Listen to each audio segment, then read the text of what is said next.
आपल्या सगळ्यांचा मराठी हॉटस्पॉट। जिथे सुसंस्कृती आहे तिथे विकृती नाही, आणि जिथे विकृती नाही तिथे सुसंस्कृती आहे, आणि जिथे सुसंस्कृती आहे तिथे जगाचा मालक वास्तव्य केल्याशिवाय राहत नाही। की तुकोबाराय सांगतात लक्ष्मी वल्लभ तयाजवळी, आणि त्याचा अभिमान जगाच्या मालकाला वाटतोय। तुकोबाराय सांगतात कुळी कन्या पुत्र होती जे सात्विक, कुळी कन्या पुत्र होती जे सात्विक, कुळी कन्या पुत्र होती जे सात्विक, कुळी कन्या पुत्र होती जे सात्विक, कुळी कन्या पुत्र होती जे सात्विक, कुळी कन्या पुत्र होती जे सात्विक, कुळी कन्या पुत्र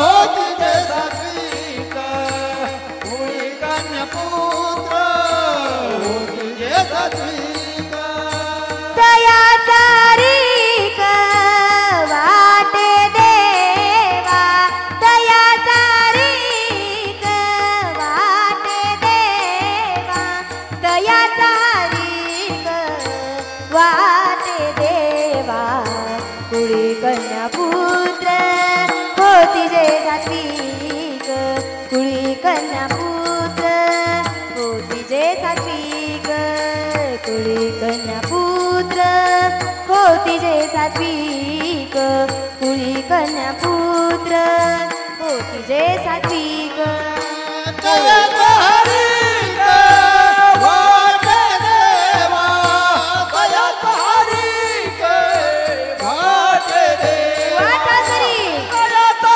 रीक वाटे देवा, तयाचा रीक वाटे देवा, कुळी कन्या पुत्र होती जे सात्विक, कुळी कन्या पुत्र होती जे सात्विक, कुळी कन्या पुत्र होती जे सात्विक, कुळी कन्या पुत्र होती जे सात्विक, होती जे सात्विक.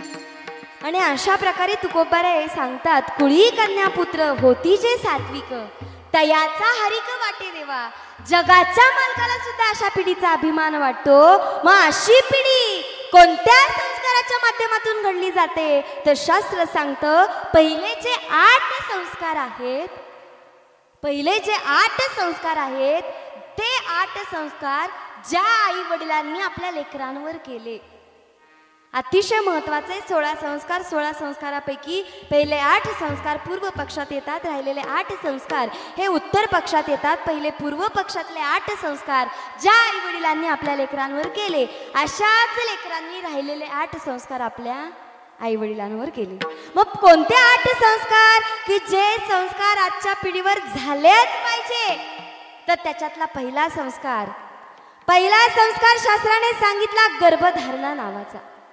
पहिला संस्कार गर्भधारणा हा एवढा महत्त्वाचा संस्कार त्या मानवी देहावर होणारा पहिला तो संस्कार की ज्या संस्काराच्या माध्यमातून छत्रपती शिवाजी राजे घडले, ज्या संस्काराच्या माध्यमातून भक्त प्रल्हादासारखा भक्त जन्माला आला, ज्या संस्काराच्या माध्यमातून स्वामी विवेकानंद जन्माला आले, आणि अशी पिढी जर आमच्या पोटी जन्माला यायची असेल तर पहिला जो गर्भधारणा नावाचा संस्कार आहे तो पहिला संस्कार मात्र सर्व महिला मंडळींना काटेकोरपणे पाळावा लागेल, काटेकोरपणे त्याला सांभाळावं लागेल। कारण की छत्रपती शिवाजी राजे घडले कारण की गर्भावर माझ्या जिजाऊंनी तेवढे संस्कार घडवले। गर्भामध्ये असताना त्यांच्यावर रामायण महाभारत थोरा मोठ्यांच्या कथा त्यांच्या कानी पडल्या त्यांच्या गर्भामध्ये असताना, आणि म्हणून छत्रपती राजे घडले। हा महत्त्वाचा पहिला संस्कार झाल्याच्या नंतर दुसरा संस्कार आहे डोहाळे। तोही किती महत्त्वाचा थोडक्यात सांगण्याचा प्रयत्न करेल मी, न सांगता महाभारत रामायण अनेक मोठ्या पुराणांमध्ये आलेल्या अनेक कथा आहेत। त्याच्यातला महत्त्वाचा रामायणातला पुरावा देण्याचा थोडक्यात प्रयत्न करे। आपल्या सर्वांना माहिती आहे दशरथ राजा दशरथ राजांच्या तिन्ही बायका आणि तिन्ही बायका आणि पुत्र प्राप्ती नाहीये, परंतु यज्ञ वगैरे वगैरे करून या ठिकाणी आता तिन्ही राण्या गरोदर आहेत. कुलगुरू वैशिष्ट दरबारामध्ये आलेत आणि माझ्या दशरथ राजांना बोलतायत, राजे तुम्ही फार भाग्यवान आहात, तुमच्या तिन्ही बायका गरोदर आहेत, परंतु एक विनंती करतो. बोला ना गुरुजी. एक विनंती करतो, तुम्हाला तिन्ही राण्या गरोदर जरी असल्या तरी त्या तिघींचेही डोहाळे हे पुरवावे लागतील, आणि जर तुम्ही ते डोहाळे पुरवले नाहीत तर तुम्हाला पुढे जाऊन कठीण प्रसंगाला सामोरे जावं लागेल, आणि त्याच्याकरिता तुम्हाला हा डोहाळे नावाचा संस्कार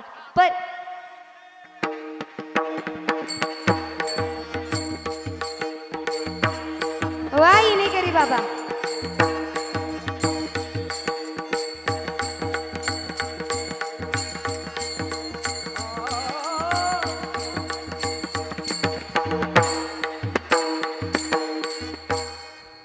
आणि अशा प्रकारे धर्मशास्त्राप्रमाणे पुरवावे डोहाळे.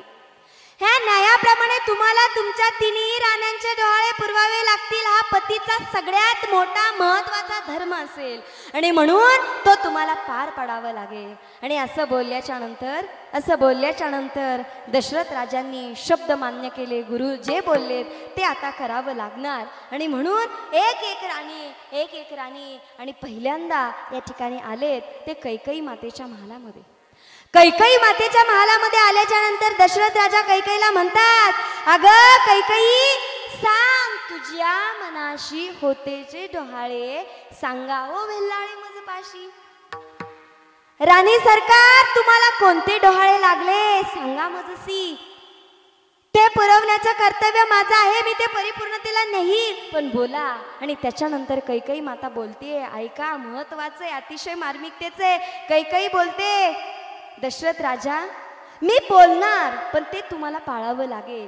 जर बोलून तुम्ही जर माझे शब्द ऐकत असतील, जे मी डोहाळे मागेल ते पूर्णतेला नेत असतील तरच मी मागणार. अगं ते तर माझं कर्तव्य, तू मागून तर बघ. आणि मग मात्र कैकेयी बोलते, ते बोल असेत. कैकेयी माता म्हणते की जो कोणी कौसल्य मातेच्या पोटी भ्राता जन्माला येईल त्याला मात्र तुम्हाला वनवासाला धाडावं लागेल, आणि जो कोणी पुत्र माझ्या पोटी जन्माला येईल त्याला मात्र राजगादीवर बसवावं लागेल. आणि हे शब्द ज्यावेळी दशरथ राजा ऐकतात त्यावेळी काळीच तुटते माझ्या दशरथ राजांचं. व्याकुळ होतात, अंतकरण तुटते, आणि व्याकुळ झालेलं अंतकरण मनातल्या मनात विचार करायला लागते. कैकेयीने जे शब्द सुचवले आहेत, कैकेयी जे बोललेले आहे, ते बोललेले बोल हे समाज हिताचे नसून समाज आघाताचे आहेत.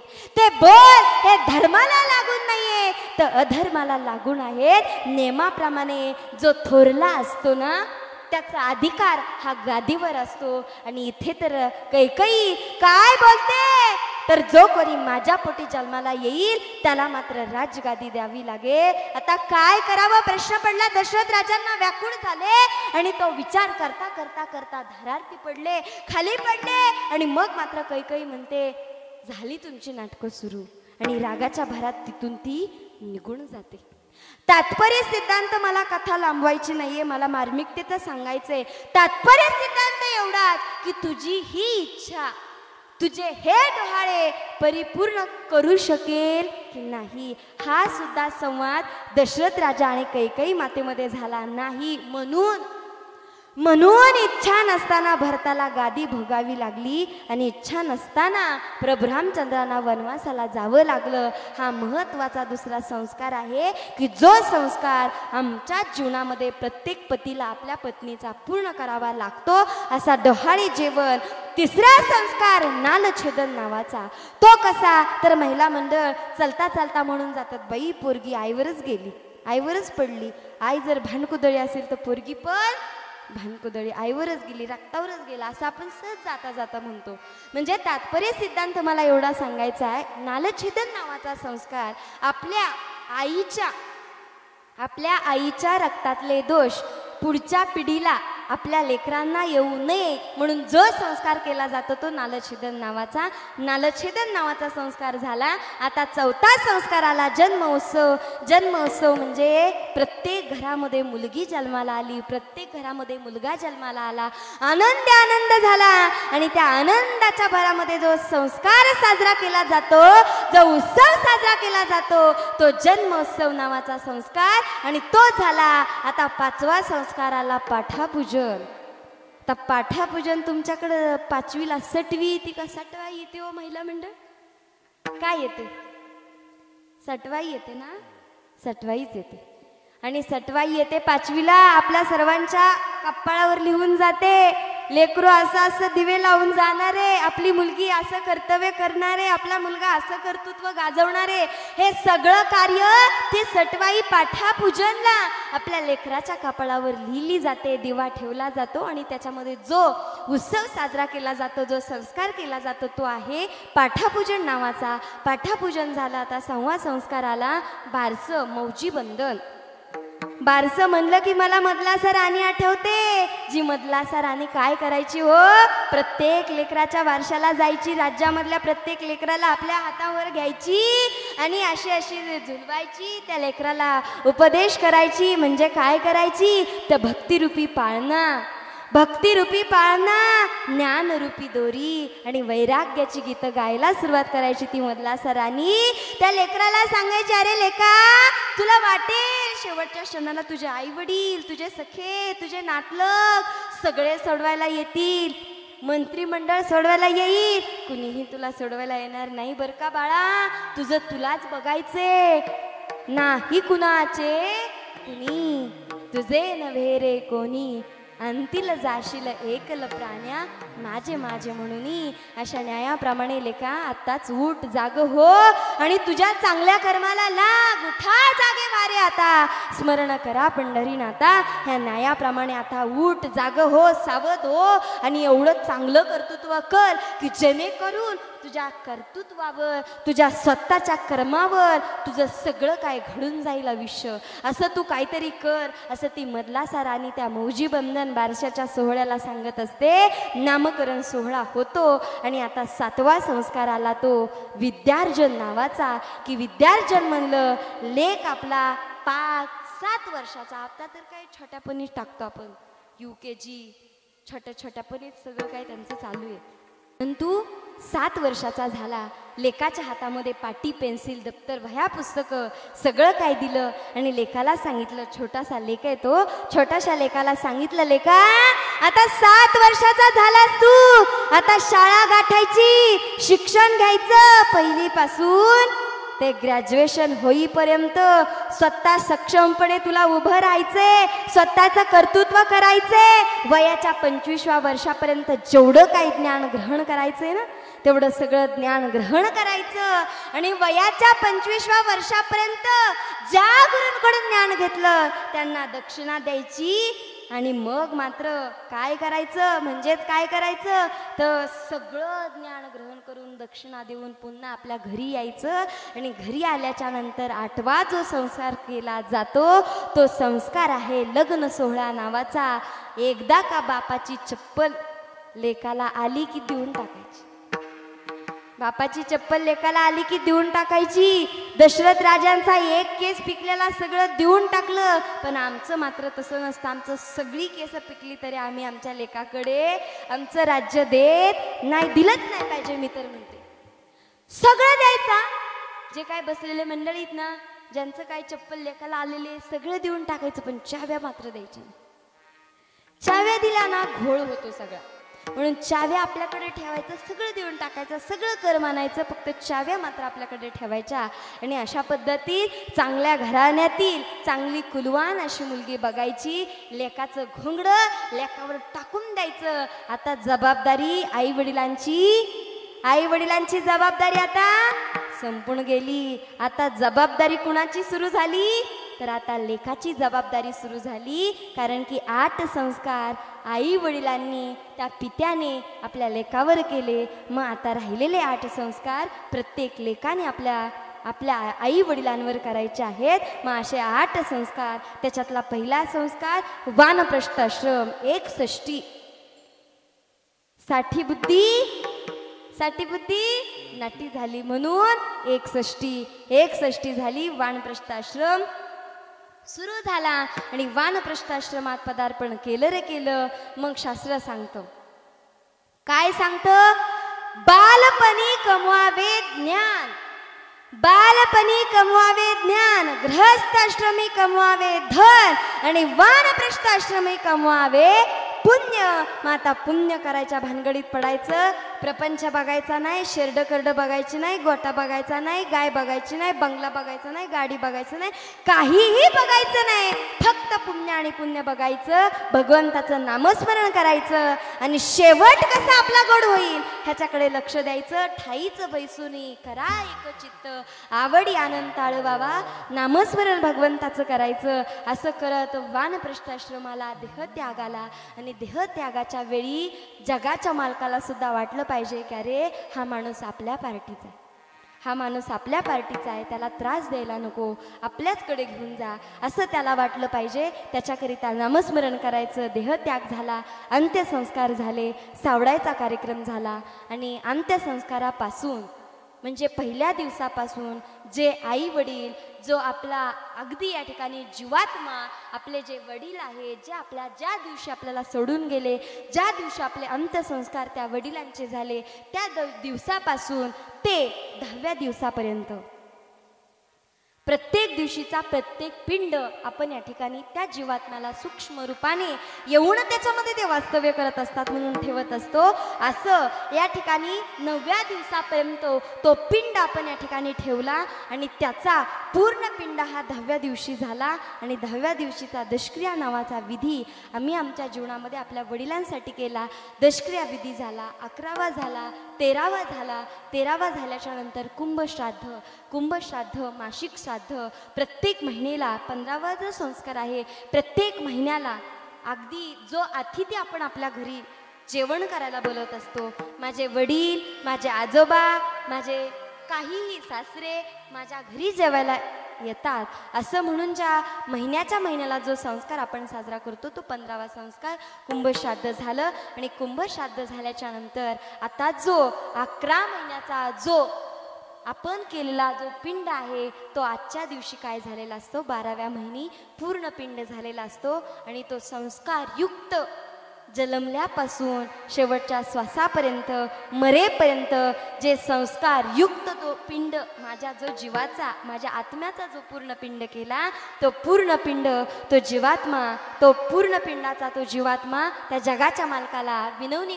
विनंती करतो की देवा, हा संस्कार युक्त पिंड आज मी काय करतोय तो तुझ्या हाती देतोय. तो सहकुशिनी पुण्याचा, तो सहकुशिनी तू काय कर, तो तुझ्या हातामध्ये घे आणि त्याचं चांगल्या पद्धतीत रक्षण कर. आणि म्हणून माझे तुकोबाराय सुद्धा म्हणतात, पिंड पदावरी हो, पिंड पदावरी हो,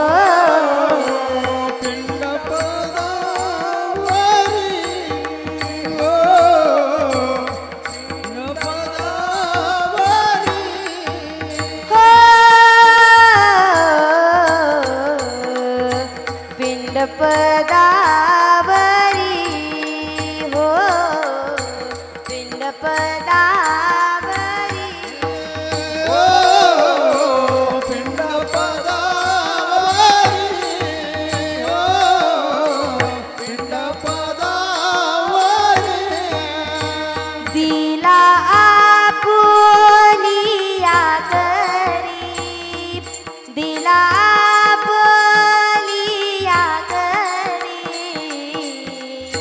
माझे झाले गयावर जन हो, माझे झाले गयावर जन हो, झाले गयावर हो, माझे झाले गयावर पिटले पितुराचे ऋण, पिटले पीत राजे ऋण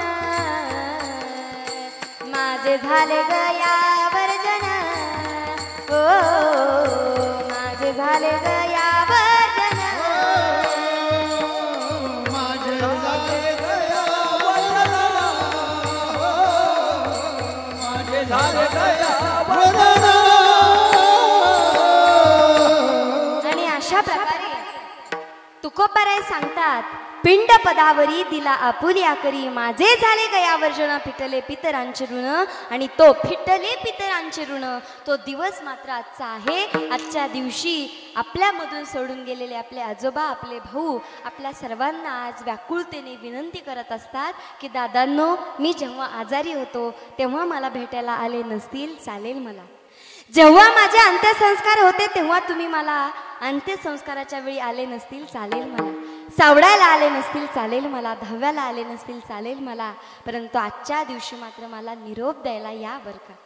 कारण की आजच्या दिवशी यहलोकीचा पल्ला सोडून यहलोकीचा मार्ग सोडून मला लांबचा पल्ला काटायचा आहे. अगदी तिकडच्या लोकीचा परवा मला वरती जायचे आणि त्या वरती स्वर्गलोकामध्ये जाण्याकरिता मला तुमच्या सर्वांच्या आशीर्वादाची गरज आहे. तुमच्या सर्वांच्या आशीर्वादातून अन्नदानातून ज्ञानदानातून ज्या पुण्याचा साठा होणार आहे त्या पुण्याच्या माध्यमातून मला यहलोकीतून परलोकाची यात्रा जाण्याकरिता उशीर लागणार नाही, त्रास होणार नाही. मुक्तता शांतता समाधान आणि सुख ह्या सर्व गोष्टींची प्राप्तता ही पुण्याच्या माध्यमातून होत असते. आणि पुण्य हे ज्ञानदानातून होत असतं, अन्नदानातून होत असतं, स्वर्णदानातून होतं, गोदानातून होतं, तीळदानातून होतं, भूदानातून होतं आणि वस्त्रदानातून होतं. अशा सगळ्या पुण्याच्या माध्यमातून आज मला जायचं आहे. म्हणून आजच्या दिवशी फुलरूपी आशीर्वाद तुम्ही काय करा तर माझ्यावर टाका. आणि म्हणून आजचा हा जो संस्कार करतोय तो मानवी देहाचा 16वा संस्कार वर्षश्राद्धाचा आणि वर्षश्राद्धाच्या निमित्ताने जो अभंग घेतलेला आहे तो अभंग तुकोबारायांचा आहे. तुकोबारायांनी ह्या अभंगाच्या माध्यमातून देहाची महती सांगितली. म्हणजेच काय अभंगाचे प्रथम चरण यलोकीचा हा देह यलोकीचा हा देह यलोकीचा हा देह यलोकीचा हा देह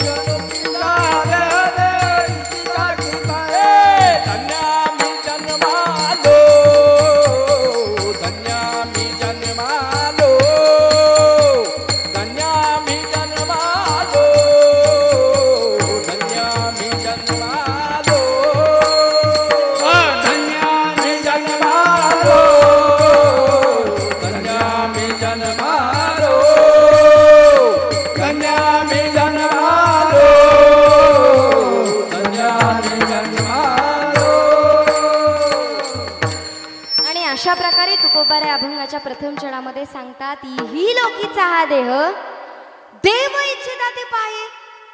यह लोकीचा हा देह आणि देव इच्छिता ते पाहे. प्रश्न पडलाय आम्हा सर्वांना हो ज्या देहाला या मृत्यूलोकामध्ये यावं लागतं या मृत्यूलोकामध्ये सुख आहे का? आहे का सुख? सुख पाहवं तर जवा पाडे आणि दुःख पाहवं तर पर्वता एवढे. आणि अशा या मृत्यूलोकामध्ये जगाचा मालक काय म्हणतोय? यायचं म्हणतोय कशाकरिता? कशाकरिता यायचं इकडे? सगळं दुःख दुःख आहे, दुःख बांधवडी आहे हा संसार. सुखाचा विचार नाही कोठे. आमच्या बहिणाबाई म्हणतात अरे संसार संसार जसा तवा चुल्यावर. अरे संसार संसार जसा तवा चुल्यावर. आधी हाताला चटके मग मिळते भाकर. अरे संसार संसार खोटा कधी म्हणू नये, अरे संसार संसार खोटा कधी म्हणू नये, रावुळाच्या कळसाला लोटा कधी म्हणू नये, अरे संसार संसार जसा तवा चुल्यावर आधी हाताला चटके तेव्हा मिळते भाकर, अशा न्यायाप्रमाणे हा संसार तर दुःख बांधवडी आहे आणि त्याच्यामध्ये जगाच्या मालकाने अपेक्षा करावी का करावं असं जगाच्या मालकाने? तर बघा थोडक्यात महत्त्वाचं सांगण्याचा प्रयत्न करेल. ह्या जगाची ह्या देहाची ह्या मृत्यूलोकामध्ये अपेक्षा जगाचे मालक करतात, त्याचं महत्त्वाचं कारण आहे म्हणजे शास्त्र सांगतं दुःखाच्या अंतर्गत सुखाची प्राप्तता असेल. पुन्हा एकदा सांगते, दुःखाच्या अंतर्गत सुखाची प्राप्तता असेल तर प्रत्येक मनुष्य देह ते दुःख सहन करायला तयार असतो. ते कसं तर थोडक्यात सांगायचा प्रयत्न करेल. बघा तुमच्याकडे ज्वारी पेरतात ना, आमचा सोलापूर जिल्हा ज्वारीला फेमस आहे, तुमच्या इकडे पण ज्वारी, नगर जिल्हा पण ज्वारी फेमस. आणि ज्वारी पेरतो आपण, पाणी देतो, लहानाची मोठी करतो, एवढी एवढी झाली, त्याच्यानंतर मोठी झाली, कणस लागली. कणस लागल्याच्या नंतर तुकाबारायांसारखं तुम्ही तसंच कणस सोडून देता, रानात जात नाही का राखण करता, काय करता? आपल्या सगळ्यांचा मराठी हॉटस्पॉट.